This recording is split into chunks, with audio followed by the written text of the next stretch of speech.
ಕೇವಲ ಮುಸ್ಲಿಮರು ಮಾತ್ರವಲ್ಲ, ನೀವೆಲ್ಲ ಸೇರಿ ಮತ ಕೊಟ್ಟಿದ್ದೀರಿ ಅಂತ ತಾವು ಕೊಟ್ಟ ವಿವಾದಾತ್ಮಕ ಹೇಳಿಕೆಗೆ ಸಚಿವ ಜಮೀರ್ ಅಹ್ಮದ್ ಸ್ಪಷ್ಟನೆ ಕೊಡ್ತಾ ಇದ್ದಾರೆ. ಮುಸ್ಲಿಮರು ಒಂದ್ ಸೈಡ್ ಮತ ಕೊಟ್ಟಿದ್ದಾರೆ ಅಂತ ನಾನು ಹೇಳಿದ್ದೆ ಅಂತ ಯೂಟರ್ನ್ ಹೊಡೆದಿದ್ದಾರೆ. ಸಾಗರ್ ಖಂಡ್ರೆ 6 ಲಕ್ಷ ವೋಟ್ ಪಡೆದಿದ್ದಾರೆ, ಮುಸ್ಲಿಮರು 2 ಲಕ್ಷ ವೋಟ್ ಕೊಟ್ಟಿದ್ದಾರೆ. ಕೇವಲ 2 ಲಕ್ಷ ವೋಟ್ನಿಂದ ಗೆಲ್ಲೋದಕ್ಕೆ ಸಾಧ್ಯನಾ ಅಂತ ಜಮೀರ್ ಯೂಟರ್ನ್ ಹೊಡೆದಿದ್ದಾರೆ.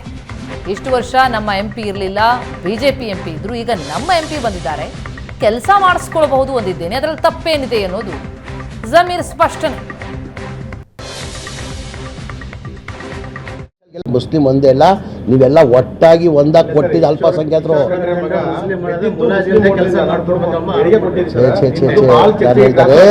ನಮ್ಮ MP ನಮ್ಮವರಿದ್ದಾರೆ.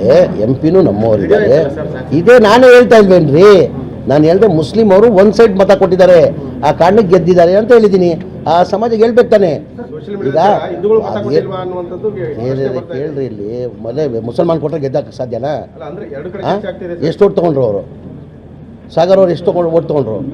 ಸಾಗರ್ ಅವರು ಎಷ್ಟು ತೊಗೊಂಡು 6.5 ಲಕ್ಷ ಚಿಲ್ಲರೆ ಓಟ್ ತೊಗೊಂಡಿದ್ದಾರೆ. ಮುಸಲ್ಮಾನ್ ಇಷ್ಟು ಓಟ್ ಕೊಟ್ಟಿದ್ದಾರೆ, 2 ಲಕ್ಷ ಚಿಲ್ಲರೆ ಓಟ್ ಕೊಟ್ಟಿದ್ದಾರೆ. 2 ಲಕ್ಷ ಅಲ್ಲಿ ಗೆಲ್ಲಕ್ಕೆ ಸಾಧ್ಯನಾ? ನಾನಿಂದ ನೀವು ಒಂದು ಸೈಡ್ ಕೊಟ್ಟಿದ್ದ ಕಾರಣಕ್ಕೆ ಈಶ್ವರ ಕಂಡವ್ರು ಗೆದ್ದು. ಮುಸಲ್ಮಾನ್ ಅವರು ಡಿವೈಡ್ ಆಯ್ತಾ ಈ ಬಾರಿ ಓಟ್ ಎಲ್ಲನ? ಮುಸಲ್ಮಾನ್ ಓಟ್ ಎಲ್ಲನ ಡಿವೈಡ್ ಆಯ್ತಾ? ಒಂದು ಸೈಡ್ ಕೊಟ್ಟಿದ್ದಾರೆ ತಾನೆ. ಆ ಹಿನ್ನೆಲೆಯಿಂದ ಇಳಿದ್ದೀನಿ ನಾನು. ಮುಸಲ್ಮಾನರು ಓಟ್ ಕೊಟ್ಟಿದ್ದಕ್ಕೆ ಗೆದ್ದಿದ್ದಾರೆ. ಅವ್ರು MP ಅವ್ರು ನಮ್ಮವರು ಇದ್ದಾರೆ. ಈಗ ಅವ್ರು ತಾವು ನಾವು ಏನು ಬೇಕಾದ್ರೆ ಕೆಲಸ ತೊಗೊಳ್ಬೋದು. ಈಗ MP ನಮ್ಮವ್ರು ಇರಲಿಲ್ಲ, ಇಲ್ಲಿ BJP 2 ಬಾರಿ MP ಇದ್ದರು, ಕೂಬಾ ಅವರು ಇದ್ದರು MP. ಈಗ ನಮ್ಮವ್ರು ಬಂದವ್ರೆ, ಖುಷಿ ನಮಗೆ, ನಮ್ಮ ಕೆಲಸಗಳು ಆಗ್ತದಂತ. ಒಬ್ಬ ಸಂಬಂಧಪಟ್ಟಿದ್ದ ಕೆಲಸಗಳು ನಿಮ್ಗೆ ಆಗ್ತದೆ. MP ನಮ್ಮವ್ರು ಇದ್ದಾರೆ ಅಂತ ಹೇಳಿರೋದು ನಾನು. ತಪ್ಪೇನಿದೆ ಅದಲ್ಲಿ? ಮುಸ್ಲಿಂ ಒಂದೇ ಅಲ್ಲ.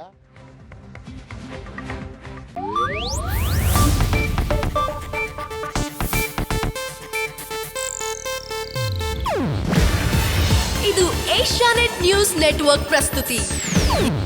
ನೀವು ನೋಡ್ತಿದ್ದೀರಾ ಏಷ್ಯಾನೆಟ್ ಸುವರ್ಣ ನ್ಯೂಸ್.